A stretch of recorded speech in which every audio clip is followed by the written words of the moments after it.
That Christmas Eve, when the front door swung open and my father's eyes rolled over me like I was a misdelivered package, I just assumed I'd taken the wrong seat. I had no idea that brief look was the start of a deep dive into my mother's hidden will, secret accounts, and a family vote to permanently erase me. I am Mallory Keene, 29 years old, and on this particular Christmas Eve, I was driving the familiar, tense 30 minutes from my cramped Denver apartment back to Redwood Hills, a suburb that always felt like another country. My passenger seat held two items: a perfectly spiced apple pie I'd spent 3 hours baking, and a nice, chilled bottle of Pinot Noir. Both were my peace offerings. Both, I knew deep down, were completely unnecessary. The thin, hesitant snow started just as I took the final turn onto Sycamore Lane. It wasn't the heavy, silent blanket of a postcard Christmas. It was the kind of wet, icy dusting that clung to the streetlights and made the warm yellow glow spilling from my father's dining room windows look impossibly cozy. I parked my Civic across the street, letting the engine run for a moment, listening. The sounds were muffled by the glass, but I could make them out. A sharp burst of laughter, probably Denise's, followed by the distinct, high-pitched clink of a fork hitting porcelain. It was the soundtrack of a perfect, complete family dinner, a scene that always played out exactly the same, needing no extra players, certainly not me. It felt like I was standing outside a movie set, and every beat of joy inside was a beat of realization that I had no part in the script. Taking a deep breath, I grabbed the chilled bottle and the warm pie, crossed the street, and walked up the 3 steps to the front door. I lifted my hand, but before my knuckle could connect, the door swung open. It wasn't the welcoming, frantic gesture of a host thrilled to see a late guest. My father, Richard Keene, stood there, blocking the frame. He wore the required festive, ugly sweater, a navy knit with a reindeer motif, but his face was a slab of granite, colder than the air swirling around us. His eyes, the exact shade of diluted whiskey I'd inherited, didn't meet mine in greeting. They simply scanned my outfit, my jeans, my modest winter coat, the pie, the wine, and landed back on my face with an expression of pure, bone-deep annoyance. It was the look you give an unexpected salesman, or maybe a delivery person who showed up 2 hours late with the wrong order. He didn't see his daughter. He saw an inconvenience. "Mallory, what are you doing here?" he asked, his voice low, a tired rasp that was barely audible over the chatter spilling out behind him. I tried to ignore the sharp, sudden twist in my stomach. I held up the pie. I baked a pie and brought wine. "Merry Christmas, Dad." He didn't move. Over his shoulder, I could see the table. It was packed. Denise, his wife of nearly 10 years, sat at the head in a blinding red dress. Haley, my half-sister who was now a confident high school junior, was next to her, gesturing animatedly. Scattered around them were 3 of my aunts and uncles, all the Keene clan who had found a comfortable place in Denise's New World Order. They were all facing the warm center of the table, their backs to the door, their world completely sealed. Not one of them turned to see who was standing in the cold. Richard leaned forward, his voice dropping to a harsh whisper. "Look, I told you I wasn't sure about tonight. We're full. There's no room for you. And honestly," he hesitated, his eyes flicking quickly to the table and back to me, I don't want anyone to lose their Christmas spirit, okay? No room for you. Don't want anyone to lose their Christmas spirit." I felt the blood drain from my face, replaced by a sudden, metallic taste in my mouth. It wasn't the words themselves.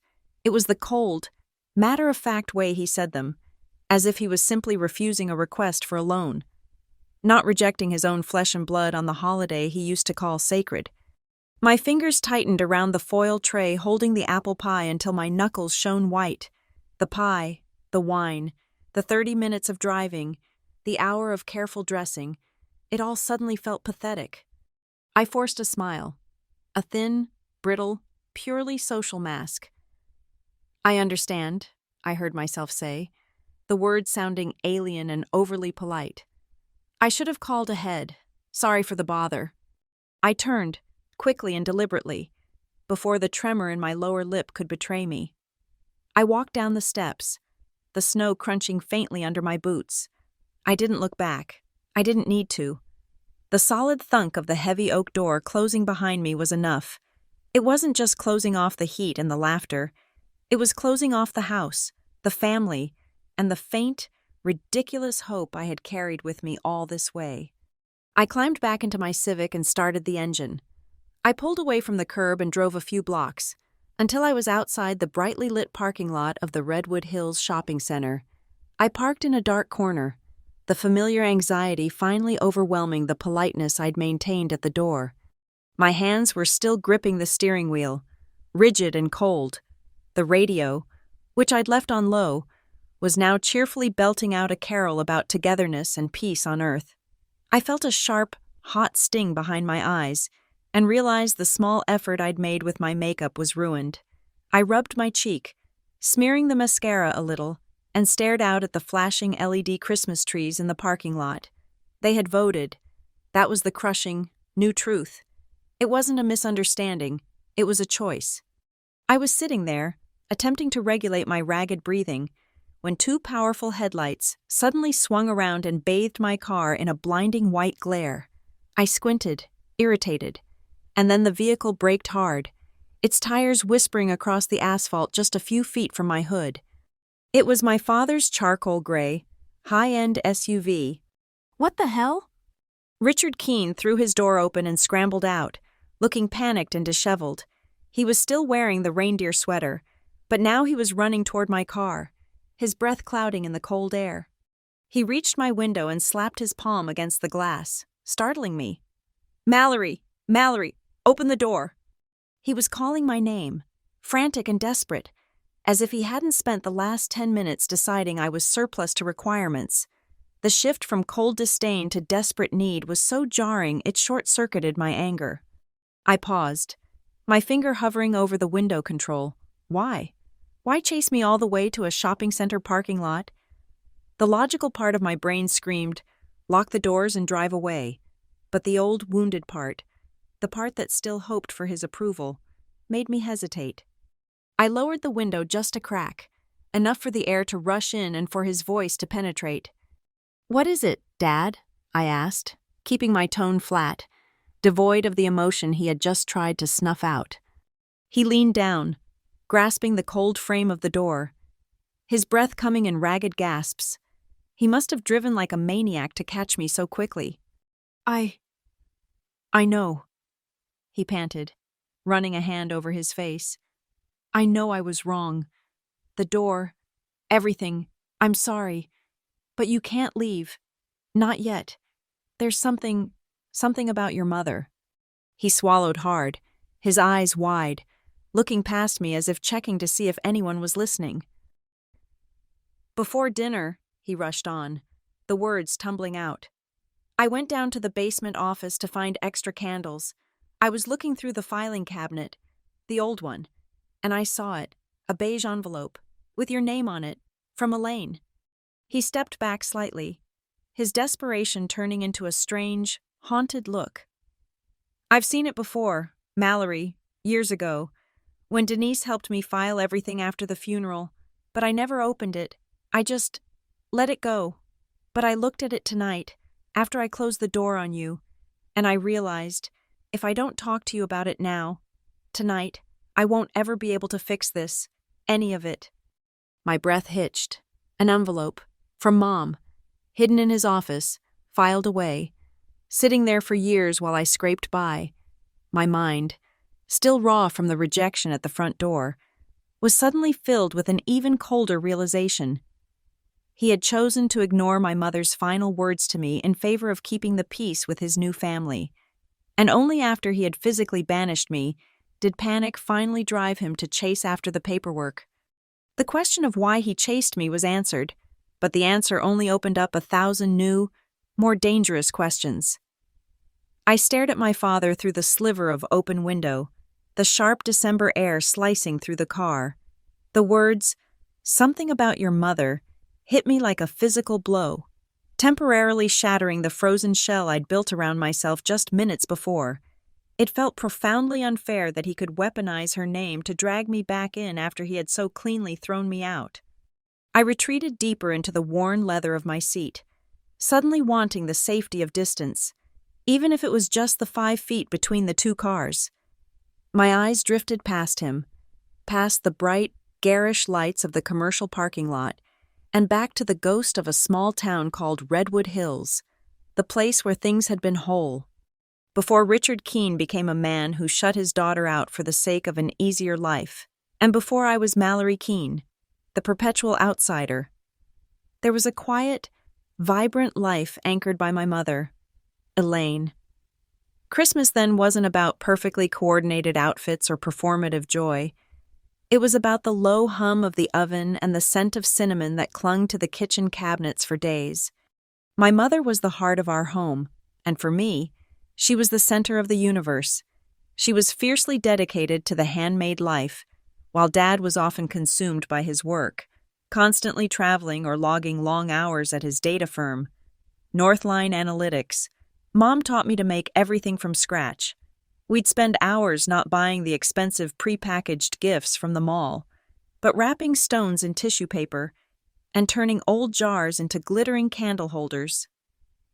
She treated the kitchen, and me, standing beside her on the step stool, as her sanctuary. She'd always call me her kitchen consultant, making me feel like my small hands were crucial to the operation. The holiday felt significant because she made the effort to personalize every moment, a stark contrast to the sterile perfection I'd just seen across town. Then the quiet, insidious illness took her away. When she died, the entire structure of our family didn't just bend, it collapsed. Richard was immediately and utterly overwhelmed by the sheer logistics of single parenthood and the grief he didn't know how to process. He was excellent at crunching data and managing large corporate budgets, but he was disastrous at managing a grieving daughter, a house, and the mountain of paperwork Elaine had left behind. A couple of years later, Denise walked into that chaos. She wasn't quiet or earthy like my mother. She was sharp, efficient, and immediately took control. She didn't just help Dad, she rescued him. She cleared the paper clutter, reorganized the finances, redecorated the living room, and most importantly, provided Richard with a ready-made calm he desperately needed. Suddenly, everything was in its proper place, including, eventually, me in the perimeter. I remember the first Christmas she hosted, shortly after they were married. I was a confused 14-year-old, still navigating a world without my mother's gravity. Haley, Denise's daughter, who was only about 10 years old then, was the star. She stood in the living room, a picture of angelic blonde curls, and sang a couple of easy Christmas carols. The applause was thunderous. The aunts and uncles cooed over her. I, meanwhile, was sequestered in the newly renovated, stainless steel kitchen, tasked with clearing and washing the 12 dinner plates. It wasn't an accident. I tried to join the conversation once, and Denise sweetly but firmly asked if I could focus on the cranberry stains on the crystal. It was subtle, but I got the message. Haley was the warmth, I was the labor. Over the next few years, the pattern solidified. Whenever I tried to point out the uneven treatment to Dad, whenever I attempted to express that I felt like I was being compared unfavorably to Haley, her grades, her sports, her easy way with people, he'd shut down. "Don't cause trouble, Mallory," he'd sigh, rubbing his temples. "Denise helps me a great deal with all this. We need to keep the peace. You're being too sensitive." Too sensitive. That phrase became the family motto for anything I felt or needed. It was an easy dismissal that allowed him to choose the path of least resistance, always Denise and Haley's way. Once I moved to Denver for college, the calls became less frequent, and the holidays became pure endurance tests. Every conversation was an audit, my salary, my career path, always questioning why I wasn't using my degree to pursue something more lucrative, and most irritatingly, my single status. These visits weren't about bonding. They were about justifying my life choices to a father who had outsourced his judgment to his new wife. I began to skip 2 Christmases out of every 3. convincing myself I was the one who initiated the separation. I told myself I was the difficult one, too prickly, too unwilling to adapt to the new family structure. But standing here, in this freezing parking lot, after the experience of being physically and unequivocally rejected at the front door, all those self-doubts crumbled. It wasn't just my sensitivity. They hadn't wanted me for a long time. They had calculated the cost of my presence and decided that the small disruption it might cause to their perfect, profitable Christmas was too high. The question wasn't if they had pushed me away, but when they had voted me out entirely. I focused on my father again, his face now a mask of frantic worry, not the cold annoyance from earlier. "The envelope, Dad, why now?" I pressed, my voice low and tight. Richard took another ragged breath, stuffing his hands into his pockets. He confirmed what I already suspected. I went into the small filing room downstairs. You know, the utility closet we turned into an office. I was looking for the backup candles, and I saw the edge of the cream envelope sticking out from the old tax files. It was tucked way in the back. He wouldn't meet my eyes. It's not the first time I've seen it. Mallory, it's not. When Elaine died, when Denise was helping me sort through everything, trying to figure out the insurance and the mortgage and all the legal stuff, she showed me that drawer, the one with Elaine's personal things. The envelope was there, with your name. He shifted his weight, clearly struggling with the confession. I asked Denise if it was important. She said it was just a letter and maybe some old bank statements. Nothing to worry about since the main estate was settled. I was so exhausted, so stressed. I just told her to file it. I knew I should have opened it, but I didn't. I let it drift away, hoping it was nothing. My rage was a cold, pure thing now, cutting through the residual hurt. It was something my mother had left for me, her last material connection to me, and he had allowed the new woman in his life to sweep it aside, not once, but for 4 years past the date I turned 25. I fought the urge to scream the question that was boiling in my chest. If that envelope contained something meant only for me, why had he waited until the exact moment he had banished me from his life to suddenly remember his long-neglected duty to his dead wife and his daughter? What was in that envelope that was terrifying him now more than it had worried him 4 years ago? "Please, Mallory," my father begged, his voice cracking from the cold and the sheer volume of his current stress. "I am not asking you to come back in there for dinner. I just need you to come to the office. See the envelope with your own eyes, and open it. It's the only way I can prove I didn't know what was in it." His plea was carefully worded. He needed to prove his ignorance to protect himself, not to truly atone for his actions. But despite the calculating tone, the mention of my mother's handwriting, of a final message hidden away, twisted the knife in my gut. I leaned against the steering wheel, running through the calculus of the moment. On one side was my pride, the sharp, necessary shield that told me to drive straight back to Denver and never look at this family again. Going back felt like walking back into the fire that had just burned me. On the other side was Elaine, this envelope, hidden for years in the dark corners of a house that had forgotten her, represented the last, untouched thread of her life. Choosing pride meant potentially destroying the final opportunity to hear her voice, whatever form that voice took. Elaine won. She always would. "Fine," I said, the single word snapping in the cold air. "But we are clear on the terms. Dad, I will not step foot in the dining room. I will not acknowledge Denise or Haley or any of those people. I am not a guest. I am a collector. We go straight through the back, into the office. I take what belongs to me, and I leave. Is that understood?" Richard sagged with relief, a pathetic figure under the harsh parking lot lights. "Yes, absolutely. We go through the mudroom, down the basement stairs. No one will see you." The drive back to Sycamore Lane took less than 5 minutes, but it felt like a silent, agonizing hour. I kept my gaze fixed on the familiar streets of Redwood Hills, watching the bright, expensive, and perfectly curated Christmas decorations slide past the window. The town looked like a high-budget movie set, pristine and artificial. It no longer felt like home. It felt like a stage I had been excised from, and now I was returning only to retrieve my forgotten prop.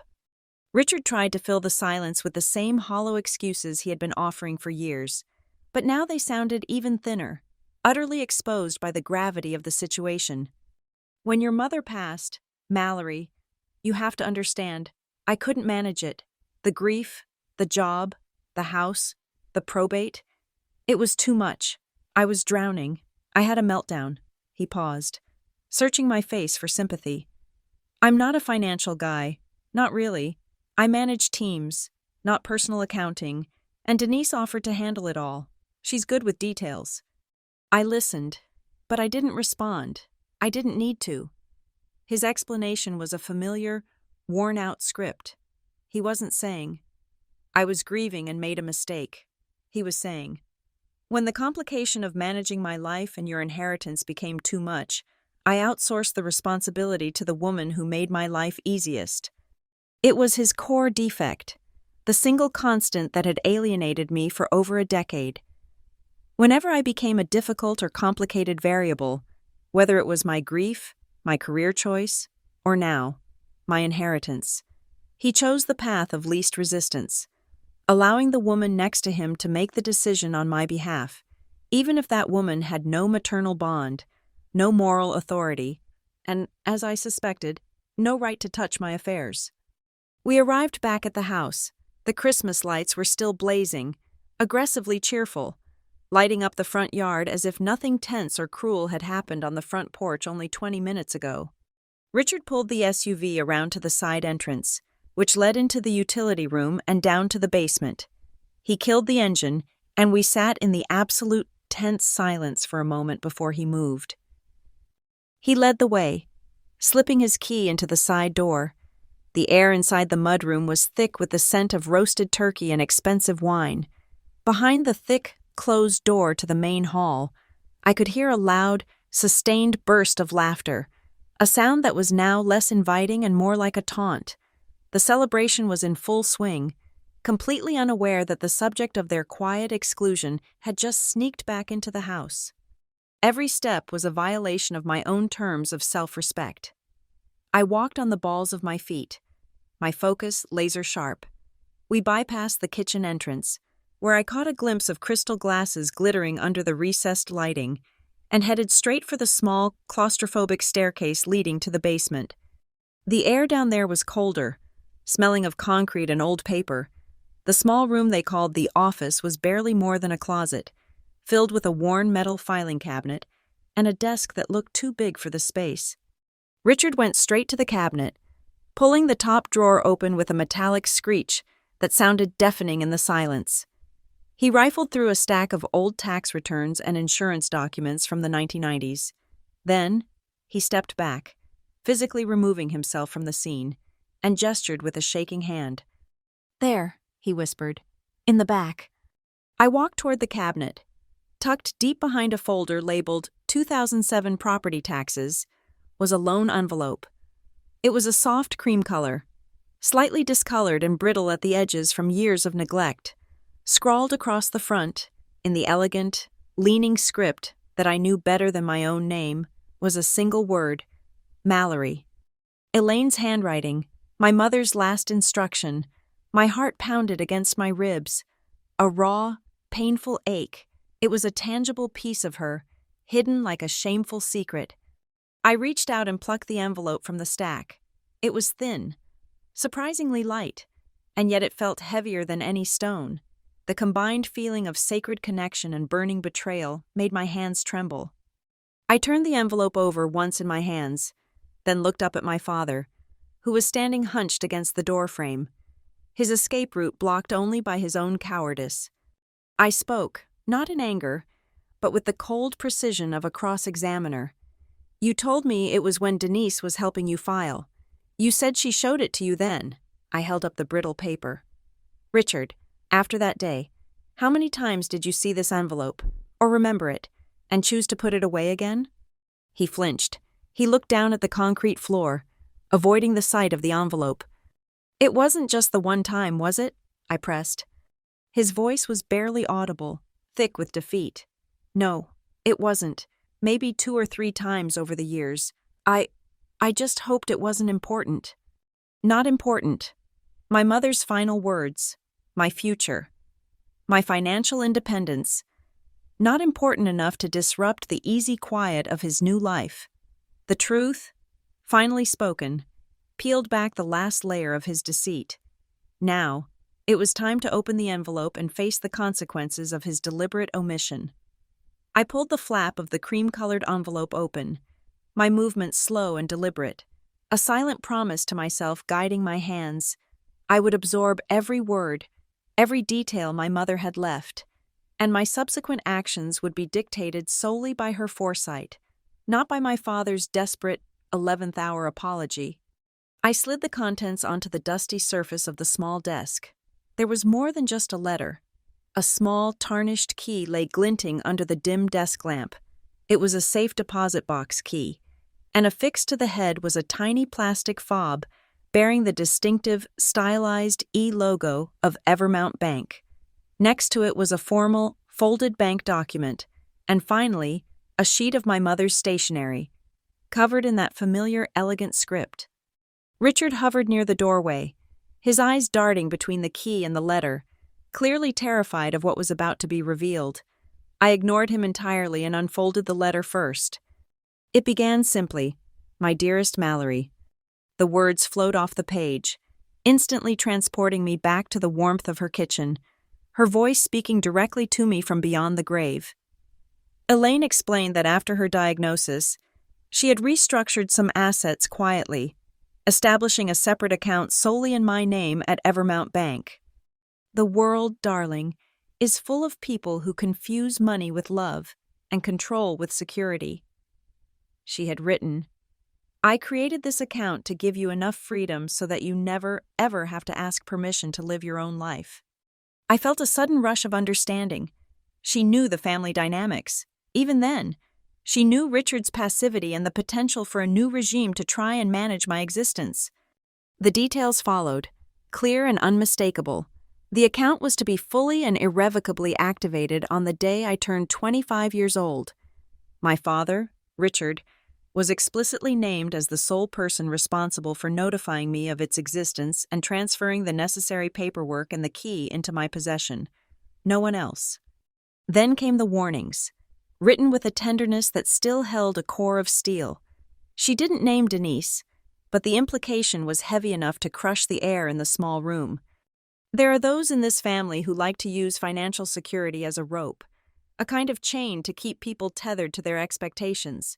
I refuse to let that happen to my daughter. Do not let anyone tell you what you can or cannot do with what I have given you.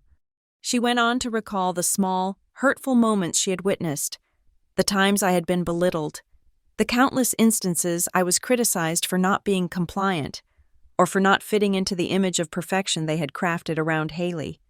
"You have been compared to a copy for too long. My girl, you are not a lesser version of anyone else.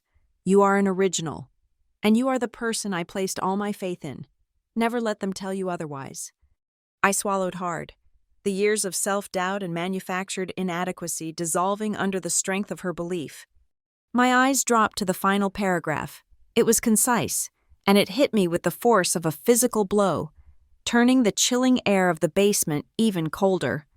"If you are reading this after your 25th birthday, and this information was not given to you willingly and openly, then I need you to know this. It means someone has not kept their solemn promise to me." I slowly folded the letter, placing it precisely on top of the bank document and the key. I had turned 25 4 years ago. For 4 years. I had struggled to pay my student loans, struggled to make rent in Denver, and struggled to establish my career. All while my freedom, my mother's gift, sat locked in a filing cabinet just 30 miles away. I lifted my head, my eyes completely cold, meeting Richard's gaze across the desk. The hurt was gone, replaced by a crystalline clarity. "She wrote this," I stated flatly, tapping the letter, "specifically to tell me that if I hadn't received it by the time I was 25, it meant you had failed her. Why, Dad? Why did you keep it hidden for 4 extra years?" Richard stammered, shuffling his feet on the concrete floor, He was desperate to pivot back to his established defense. Denise. I told you. Mallory. Denise was handling the files. I saw it. Yes. But I wasn't sure if I was supposed to open something addressed to you. It was old paperwork. She said it was likely just some bank records we had already accounted for. He was drowning in his own narrative of blissful ignorance. I intended to look at it later, after the main estate was settled. I just let it get pushed to the back with the old tax files. It was an oversight, not malice. But I saw the truth plain as day. It wasn't just laziness, and it wasn't just incompetence with finances. It was a choice, a profound, fundamental betrayal that cut deeper than being shut out of a Christmas dinner. He chose the easy peace and the comfortable, curated life Denise offered over his sacred, final duty to his dead wife and his struggling daughter. He chose the smooth running of the new household over the complexity of my life, even if the cost was my financial freedom. The dinner noise from upstairs, the phantom sound of laughter and clinking glasses, suddenly felt nauseatingly loud. I now understood. He hadn't just forgotten an envelope. He had consciously chosen to prioritize the fragile contentment of his current marriage over the trust of his last. This wasn't about a late apology. It was about confronting a deliberate, 4-year lie. And that fact alone was the seismic shift that changed everything. I didn't say goodbye. I didn't need to. Richard was still standing in the small, dusty basement office, his posture communicating complete defeat, and I knew anything he might say now would be another useless layer of self-serving explanation. I simply turned, clutching the thin, cream-colored envelope like a lifeline and a weapon all at once, and walked up the stairs. The trip through the mudroom and back out to the car was just as silent as the entrance.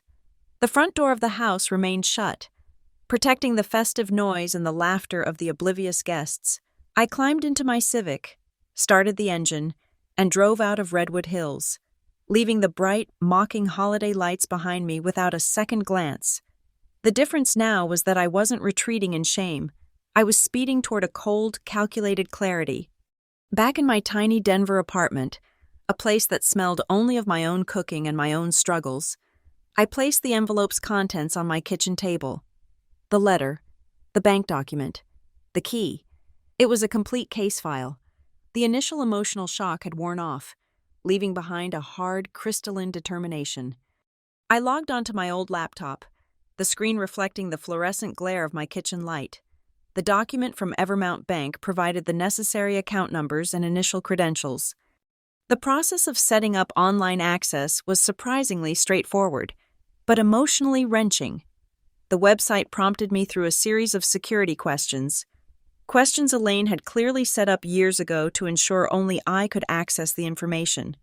What was the name of your first childhood cat? What street did we first teach you how to bake? What is the name of your mother's favorite holiday cookie? Each answer, Mittens, Elmwood Lane, Gingerbread Snaps, was a small, painful reminder of the love and foresight I had been denied for 4 years.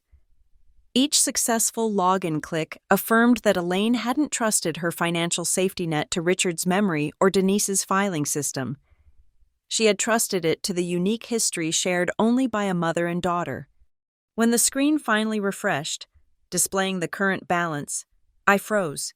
It wasn't the kind of money that bought islands or yachts, but it was far from insignificant. It was enough to wipe out my substantial student loans, a crushing burden I'd been chipping away at for years, and still leave enough for a down payment on a decent apartment, or, more importantly, enough runway to quit my current, dead-end job and finally pursue the career my mother had encouraged. It was exactly as Elaine had intended, freedom. Then I clicked on the transaction history. The balance had been quiet after the initial deposit following my mother's death, but then the stillness broke. After that initial silence, small, consistent debits began to appear, spaced out over several years. They weren't enormous withdrawals, nothing that would immediately trigger bank flags for unusual activity, but they were regular, like a slow, deliberate leak. I scrolled down, my heart sinking with every entry.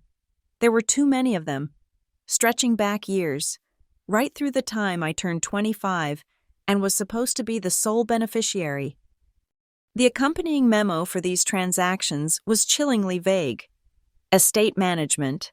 When I expanded the details, the source of the linked account was noted as R. Keen, executor, with a smaller subnote stating, transfer requested by Family Financial Manager. Family Financial Manager. That was Denise. That was always Denise. I connected my printer and ran off the last 3 years of statements. I grabbed a neon yellow highlighter and began systematically marking every single withdrawal that occurred after my 25th birthday.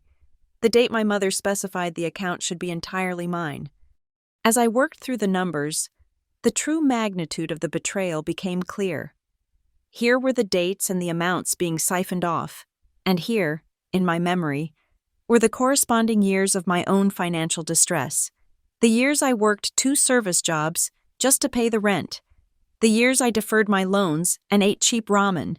The years I believed I was failing because I wasn't earning enough. During those exact same periods, my family had been quietly dipping into my safety net. I pushed the paper aside and turned to Google, typing furious queries into the search bar. Beneficiary rights on accounts activated at 25. Fiduciary duty of estate executor. Legal recourse for unauthorized transfer of funds.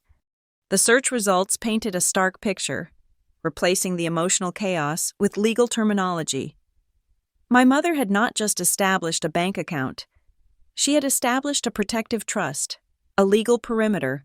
The money was meant for me and me alone once I reached the age of majority she had specified. Richard's passive negligence, coupled with the active role of the family financial manager in executing those regular withdrawals, moved this far beyond a simple misunderstanding. Elaine had built a sturdy, invisible shield for me against the world and against the controlling impulses of others. Richard and Denise had found that shield, treated it like a piece of abandoned property, and started using it as a communal piggy bank to fund their comfortable life, a life that included the very celebration I had just been banned from. The anger was now cold, professional, and entirely focused. I stood up from the table, looking down at the scattered papers, the loving letter, the bank statement with its damning withdrawals, the ignored key. This was no longer a family drama. This wasn't about feeling accepted or fighting for a seat at the dinner table. This was fraud. This was a violation of legal duty. This was a case of financial theft perpetuated by people who wore the mask of family. I made a solemn decision. I would treat it as such. This was a serious, non-negotiable financial matter, and I would pursue it with the same ruthless efficiency Denise used when managing Richard's affairs. I woke up on Boxing Day morning with an unnatural, absolute clarity. The tears, the raw emotion, the lingering smell of the turkey I hadn't eaten, all of it had been neatly compartmentalized and shoved aside. I was no longer the wounded daughter seeking validation. I was a claimant preparing her case. I spent the entire morning at my kitchen table, the laptop open, the printed bank statements stacked like court exhibits. My first task was purely analytical, constructing a meticulous spreadsheet. I input every single withdrawal since the day I turned 25 4 years ago. The date my mother specified the account was legally mine. Each line item was categorized by date, the specific dollar amount, the vague estate management memo, and the person listed under the authorized transfer. The data quickly became damning. I cross-referenced the dates of the largest, most consistent withdrawals with my distant memories of the family's showy life updates, those snippets I'd catch on social media or in stilted phone calls. The pattern was undeniable and utterly chilling. A large 5-figure withdrawal in the spring correlated exactly with the new SUV Richard and Denise had boasted about, the one they claimed they had managed with smart budgeting. Another significant debit, spread across 3 payments, lined up perfectly with the expensive kitchen remodel I had seen the faint signs of when I snuck through the mudroom, and most painfully, the small but relentless withdrawals every June, over 4 consecutive years, matched the exact period Haley was attending a prestigious, expensive summer camp in the mountains, the type of camp they had always vaguely attributed to borrowing from our joint savings. It was all right there, black and white. The money I could have used to save my apartment, the money Elaine had designated for my freedom, was instead funding their carefully curated image of upper-middle-class stability. They weren't stressed or forgetful. They were systematically stealing the future my mother had bought for me. Then came the truly shocking discovery. Deep within the online account documents, I found the original filing for electronic fund transfers, the document that authorized the bank to process transfers based on Richard Keene's electronic signature. The signature itself, uploaded years ago, looked like his, but when I zoomed in, I noticed a subtle stiffness, a forced regularity in the pen strokes. It was too neat, too perfect. It wasn't the hurried scrawl of a man in his late 50s. It was the practiced, copied script of someone who had spent time getting the tracing just right. Someone had practiced forging his signature for digital use, likely with Richard's passive permission. I photographed every piece of paper, the letter, the statement showing the withdrawals, the zoomed-in image of the stiff electronic signature, creating a digital archive that relied on fact, not just my wounded intuition. For the first time, I felt like an adult, someone who was defining her boundaries with evidence, rather than begging for emotional acceptance. The phone on the counter buzzed almost constantly. Richard called 4 times and left 2 increasingly frantic, garbled voicemails saying he just wanted to explain the circumstances and not involve lawyers. Denise's texts were colder, more aggressive. "You are making too big a deal out of this." One read, "The money was used to stabilize the house. You need to be the bigger person." She ended it with a saccharine, infuriating smiley face emoji. I didn't reply to any of it. They wanted to manage my emotions and my narrative. I was done being managed. My focus shifted to the logistics of war. I drafted a professional, concise email to Harborstone Law Group, a well-regarded firm specializing in inheritance law in downtown Denver. I summarized the situation: the date the mother died, the explicit instructions in the letter, the activation date, 25, the 4 years of unauthorized withdrawals, and Richard's dual role as executor and passive accomplice. I attached a copy of my mother's letter and politely requested their fee schedule and an initial consultation appointment. Concurrently, I used the Evermount Bank site to schedule an in-person meeting. I wouldn't speak to a teller. I requested a meeting with a senior branch manager, specifying that I required certified copies of all original account opening documents, the trust terms, and every single paper authorization form filed by the executor since Elaine's death.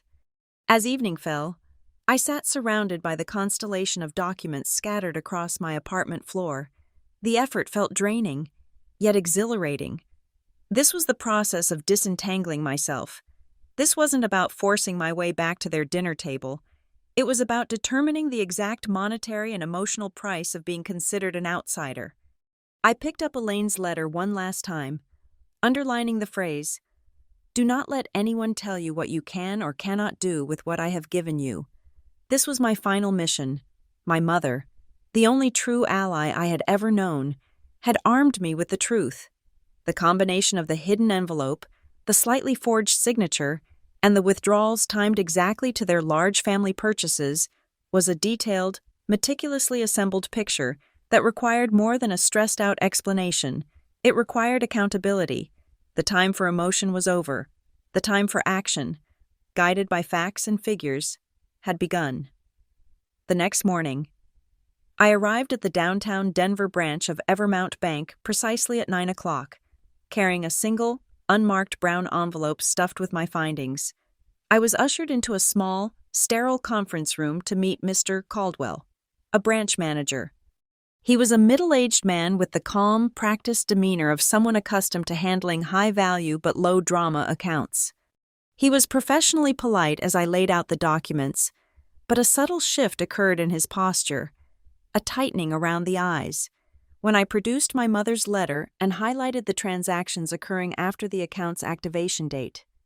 I went straight to the heart of the matter. "Mr. Caldwell, can you confirm the original terms of this account as established by Elaine Keene? Specifically, after the beneficiary, Mallory Keene, reached the age of 25. Was anyone else authorized to use the funds without her direct, written consent? Mr. Caldwell reviewed the formal bank documents, his pen tapping softly against the paper. I can confirm that. The account was set up with a clear trigger point. Upon the beneficiary reaching 25 years of age, her access became sole access. Any subsequent transactions would typically require her direct authorization. His confirmation was quiet, but it was the legal cannon shot I needed. He then tried to offer a carefully worded explanation for the past activity. Some of these initial transactions were processed under the umbrella of authorization during the estate management period. This was based on records and certifications provided to the bank by the estate lawyer and Mr. Richard Keene, the named executor. The bank was operating under the assumption that the executor was acting within his fiduciary capacity. He paused, looking directly at me. However, I cannot ethically or legally comment on the propriety of those expenditures continuing past the 25-year mark, especially if you were never notified of the account's existence. He was giving me the legal high ground without overtly admitting the bank's potential liability. This was exactly why I hadn't burst in screaming. I needed the information, not the emotional spectacle. I pushed back, my voice steady and professional. I understand. To proceed, I require certified, hard copies of the entire account file. That includes all original authorization papers submitted by Mr. Keene, the official list of everyone authorized to act on behalf of the estate management designation, and any internal bank memos or notes regarding communications about this account after the date of my mother's death. Mr. Caldwell nodded, clearly recognizing that I was not a woman looking for an explanation, but a litigant gathering evidence. He assured me the documents would be prepared by the end of the day. That afternoon, I found myself in the sleek, minimalist offices of Harborstone Law Group, looking out over the Denver skyline. My lawyer, Carla Monroe, was sharp and pragmatic, with an air of sophisticated competence that put my anxious mind at ease. I spread out my exhibits: Elaine's letter, the spreadsheet with the synchronized withdrawals, the certified bank statement, and the photo of the stiff, almost forged electronic signature. Carla listened intently, occasionally nodding, but never expressing shock, a sign. I realized that this kind of domestic betrayal was far more common than I had ever imagined. When I finished, she leaned back, placing the tip of her pen on the spreadsheet. Mallory, this is strong. Depending on the exact wording of your mother's original will and the account's trust agreement, which we need to retrieve, it is highly likely that Richard and the estate lawyer violated their fiduciary duty, especially regarding the use of the funds after you reached 25. She continued, explaining the nuances. It may not be straightforward criminal theft, but it's more than sufficient to demand a full estate audit and, crucially, demand the full reimbursement of the funds taken after your 25th birthday. The fact that your mother explicitly designated that age, and the fact that they knowingly suppressed the information for 4 years, places them in a legally untenable position. Carla laid out the first steps of the legal campaign. Our immediate plan was to send 2 formal demand letters via certified mail. The first would go to Richard Keene, detailing the amount due and our intent to pursue legal action if he did not comply. The second would go to the estate lawyer who handled Elaine's probate, the person who likely authorized the estate management transfers, putting them on notice for potential professional negligence. Finally, we would send a formal notification to Evermount Bank that I was asserting my full rights and that any further transfers without my express physical consent would be considered unauthorized. This will escalate the situation immediately, Carla said, her expression serious. They will realize this is not a family spat. It is a legal claim. Which brings me to the most important question. What is your ultimate goal here?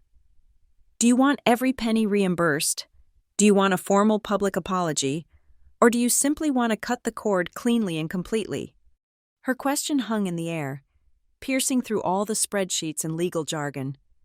I looked out the window at the city below, realizing that the money was important for my stability, but it wasn't the core motive. The apology would be empty. I want the money back, yes, because it's mine, and it represents my mother's intention," I said, my voice firm. "But primarily, I want them to acknowledge the truth of what they did, and I want the mechanism of my dependence broken forever. I want the clean break. I want to shut the door on that entire life, actively and decisively." Carla smiled slightly. "Then that is what we will do. We are using the money not as a weapon of revenge, but as a scalpel for separation." Walking out of the Harborstone Law Group that afternoon, clutching the new legal documents and my mother's letter, I was no longer the daughter who had been shamefully dismissed from the doorstep. I was the one holding the legal keys, the one actively choosing to close the door on a rotten foundation, using the cold, hard currency of numbers and signatures as my final, undeniable statement. The certified demand letters, crisply signed by Carla Monroe of Harborstone Law Group, were dispatched the very next day. One went to Richard Keene, one went to the estate lawyer who had conveniently misplaced his fiduciary duties, and one official notification went to Evermount Bank. All of them demanded a full accounting and a written response within a strict time frame. For the first 3 days, the silence was absolute, the eerie calm before a financial hurricane. Then, the silence broke. My phone screen became a steady source of aggressive agitation. Richard was the first to panic. He called, then left a string of increasingly desperate voicemails, his voice rough and laced with genuine fear. "Mallory, please, you're overreacting. We just need to talk. Father to daughter, no more lawyers. We can fix this in the family. Just call me back, please." He wanted to reduce the issue from a criminal misuse of funds back to a manageable, emotionally messy family squabble he could guilt me out of. I listened to his frantic appeals, but I didn't reply. Denise's response came in the form of a lengthy, passive-aggressive email. It contained 0 apologies, but plenty of accusations. "You are intentionally trying to break this family apart," she wrote, arguing that the money had been a necessary means to keep this roof over our heads during financially challenging times. She framed herself and Richard as martyrs who had made tough decisions for the collective good, and me as the selfish entity threatening their stability. Her language was a fascinating, transparent defense mechanism. It was all about family, sacrifice, and we. Never once did she use terms like your legal rights, fiduciary duty, or reimbursement. They were attempting to drown the cold. Hard facts of the transaction log in a sticky syrup of emotional obligation. I archived her email, feeling only a weary certainty. Then came the unexpected contact. Late one evening, I received a text message from Haley. "Is everything okay? Mal? Mom and Dad are super stressed about something with money and papers. I keep hearing my mom say you're being really difficult. What is going on? I just heard them tell my aunt that they had to shoulder so much burden and you just walked away years ago." Haley's confusion was the clearest evidence yet of the false reality they had constructed. She wasn't malicious. She was genuinely baffled.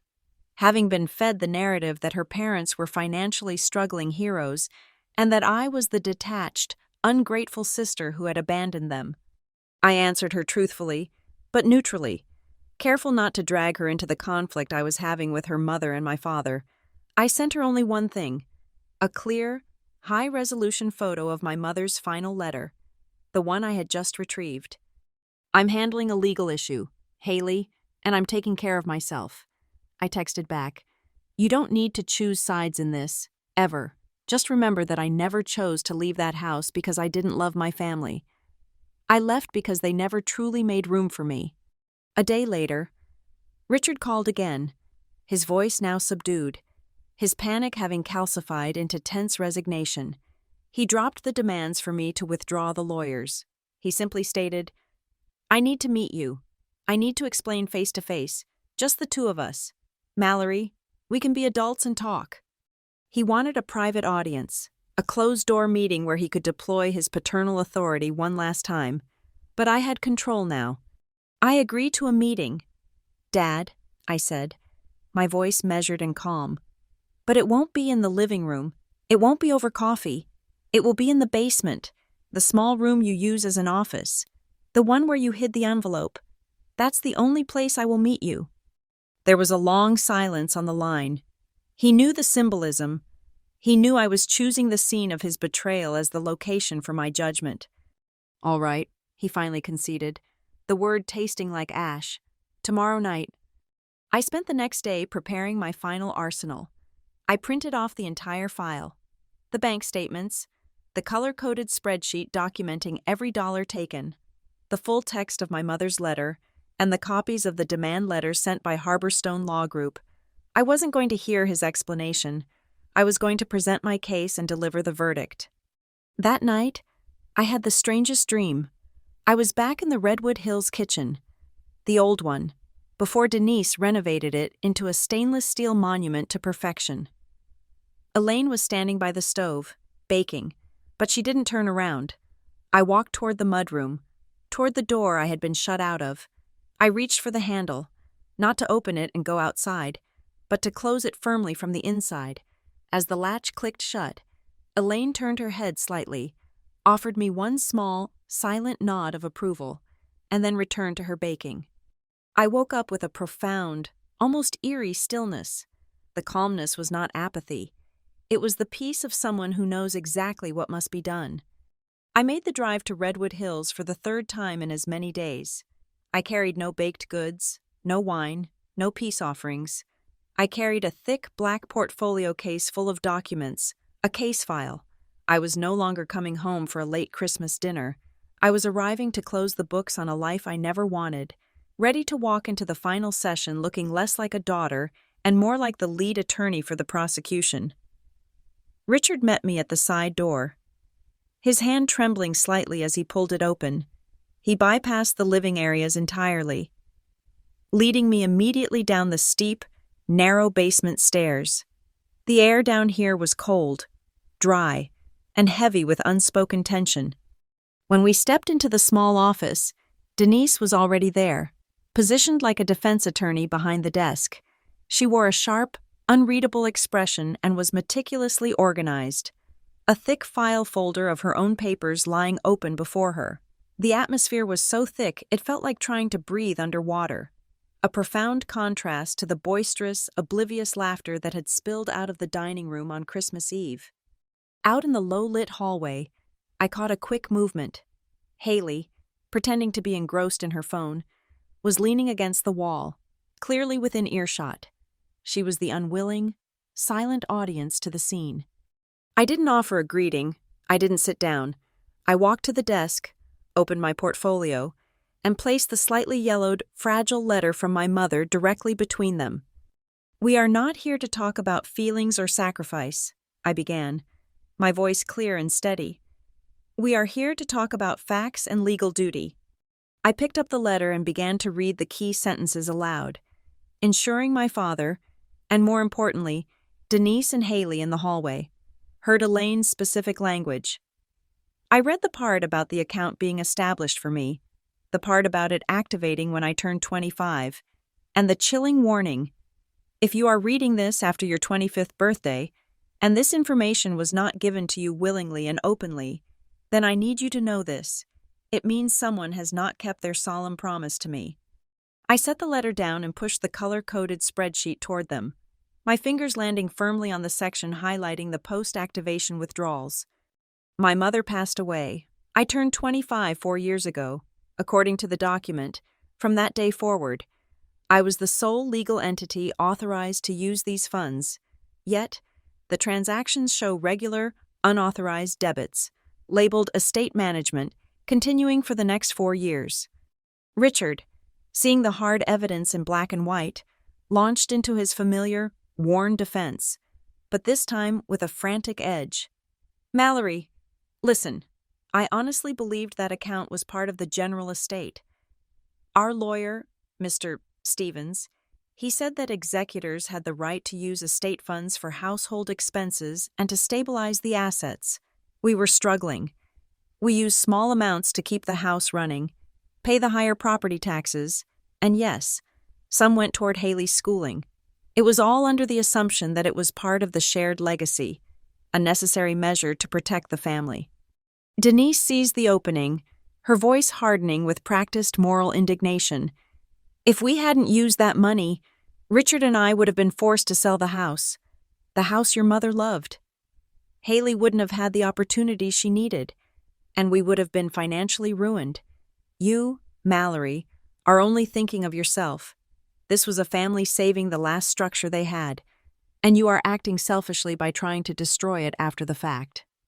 They were trying to bury the financial truth under the weight of the family narrative, the grand moral justification for theft.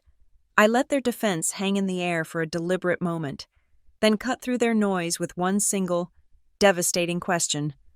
In all those 4 years, I asked, my gaze locking onto Richard's pale face, then flicking to Denise, when you were supposedly making these painful, necessary sacrifices to save the house, did either of you ever once tell me that this account existed? Did anyone give me the chance to look at the balance, look at the house debt, and decide for myself whether I wanted to authorize a penny of my inheritance to save your roof? Did anyone offer me the choice? The room went silent.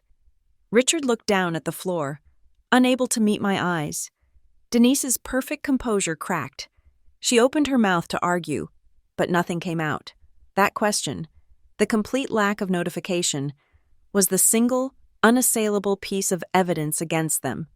They hadn't made a reluctant sacrifice.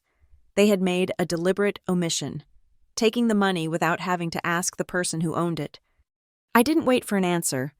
I pulled out the final sheet, the cover letter from Harborstone Law Group, and laid it on top of the spreadsheet. Since you were unable to answer the question, I will answer the legal one. My lawyer, Carla Monroe, has already sent a formal request for a complete, court-overseen audit of Elaine Keene's estate. We will be requesting the reimbursement of all funds taken from my account after my 25th birthday. Furthermore, we intend to ask the court to review the fiduciary responsibility of the executor, Richard, and those who advised him regarding the unauthorized use of the funds. Richard's true panic surfaced then. It wasn't the shame of facing his daughter. It was the terror of facing the consequences. He wasn't afraid of me. He was afraid of the bank, the courts, and his peers knowing the truth. "No, Mallory, no," he stammered, his face turning an unhealthy gray. "We can't involve the courts. Mr. Stevens, the lawyer, this could ruin him. This could ruin me. We'll lose everything." Denise, seeing Richard crumble, instantly changed her strategy. Her eyes narrowing with calculated desperation, she dropped the high-minded rhetoric. "Wait," she snapped, raising a hand. "We don't need the lawyers. We can settle this internally. We can give you a lump sum, a private arrangement. We will give you separate compensation for the full amount taken, perhaps even 20% more, to make up for the confusion, if you call off your lawyer right now." The offer hung in the small, cold room, heavy and undeniable. The attempt at emotional blackmail had failed, and now they were offering cash to silence the legal truth. Their offer of private compensation was the final, irrefutable confession that they knew they were guilty of financial wrongdoing, no matter how loudly they claimed they were saving the family. I looked from Denise's shrewd eyes to Richard's terrified face, knowing I had them exactly where my mother had foreseen. Denise's offer of a private settlement, a bribe masquerading as generosity, hung heavy in the stale basement air. The offer of 20% extra was meant to be the final, irresistible temptation to make the legal case vanish. I looked at her, then at the thick file on the desk, and gently shook my head. "I appreciate the offer of private compensation, Denise, but I'm going to decline." My voice was calm, almost courteous, which seemed to confuse them more than anger ever could. "I don't need the money as a cheap apology. I need the transaction recorded correctly. I need everything to be documented exactly as it happened. A formal acknowledgement of the breach of trust, not a quiet payoff to restore the peace." I opened my portfolio one last time and pulled out a different set of documents. The official settlement agreement drafted by Carla Monroe. I slid the 10 pages across the desk. "This is the official agreement from my legal counsel," I stated. "It requires 3 things: the full, certified reimbursement of all funds taken after my 25th birthday, the immediate and formal transfer of all legal control over the Evermount bank account and any related assets, and a written, dated statement from Richard acknowledging his failure to notify me of the account's existence for 4 years. The agreement was clinical, professional, and entirely stripped of emotion. It forced them to confront the transaction, not the guilt. Richard reached for the document first, his hands shaking so badly he had trouble separating the pages.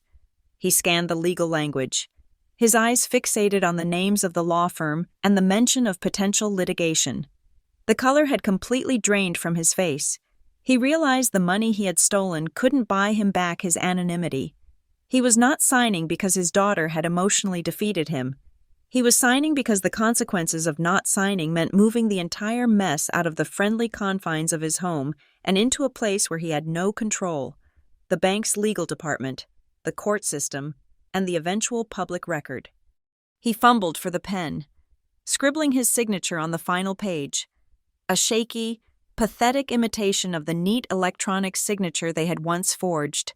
The act was one of desperate self-preservation.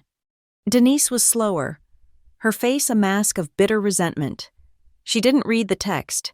She just glared at the signature line as if it were a declaration of war. She knew that signing this meant admitting defeat and sacrificing the carefully constructed image of herself as the benevolent family matriarch, the one who kept the house together. Her signature was sharp, forceful, and full of hate. It didn't matter. It was ink on paper, and the contract was binding. As the final signature was placed, I looked up, in the doorway. Haley was no longer pretending to look at her phone. Her eyes were red, wet, and wide with a sudden, devastating understanding. She had heard the specifics, the numbers, the dates, the way her stable life and expensive summer camps had been funded by her father's breach of trust against her sister. The cozy narrative they had fed her had collapsed in the small, dusty basement office, and the financial reality of her privilege was now sitting cold and naked before her. I quietly gathered the documents, placing the signed agreement back into my portfolio alongside my mother's letter. There was no surge of victory in my chest, only a strange, quiet void. It wasn't the catharsis of revenge, but the profound, liberating lightness of having a years-long burden finally named, quantified, and resolved. Richard tried one last, desperate attempt at emotional connection. He stepped forward, his eyes pleading. "Mallory, please. We are family. I love you. We will make this right. The house is still your home." I looked at him, feeling nothing. The love that requires secrecy and exploitation is not a foundation.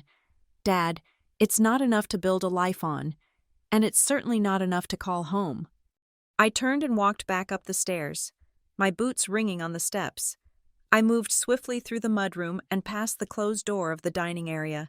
I didn't stop, but in my mind's eye, I saw the table, the place where they had chosen their comfort over my worth.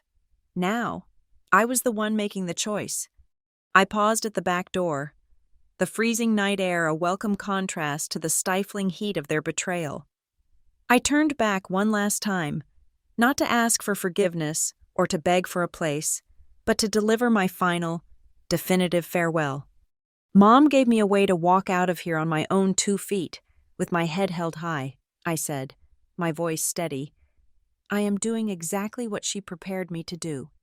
I pulled the door shut from the outside, the final thud echoing the sound of the front door 4 days earlier, but this time, the exclusion was mine to command. I walked to my car, got in, and drove away into the winter night. I carried my mother's letter and the signed legal agreement, not as the spoils of a bitter family fight, but as a passport.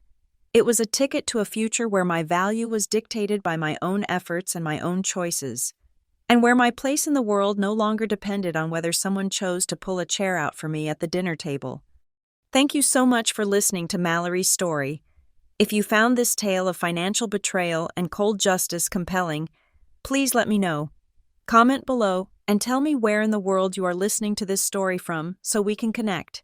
Don't forget to subscribe to Lila Revenge Stories, like this video, and hit that hype button so this story can be heard by even more people.